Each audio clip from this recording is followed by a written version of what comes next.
বাপের প্রতিষ্ঠানে সন্তান যখন বসে, ম্যানেজারও যদি বাপকে বলে কখন আসে কখন যায়, ওর তো কোনো ঠিক ঠিকানা নাই। বাপ এক দুই দিন শুনে হয়তো তৃতীয় দিন বলে তোরা তো মাথা ব্যথা কেন, প্রতিষ্ঠান তো আমার, ছেলেও আমার, কখন আসলো কখন গেল এটা নিয়ে তোর মাথা ব্যথা কি? ঠিক না? সত্য তো? হ্যাঁ সত্য তো? বুঝাইতে পারলাম? এটাকে বাংলায় কি বলে? চোখে চোখে রাখা হয় না বেশি। কি একটা ভালো বাংলা বলেন? কি বলে? নজরদারিতে রাখা হয় না, প্রিয়জনের উপরে নজরদারি করা হয় না।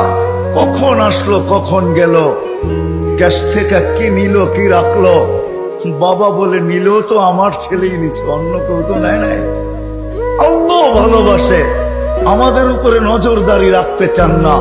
এই জন্যই কোরআন দিয়ে আমাদেরকে বুঝাইতে চান, ইয়াফু আন কাসীর, তোমাদের অনেক গুনাহ এমনি মাফ করে দেন।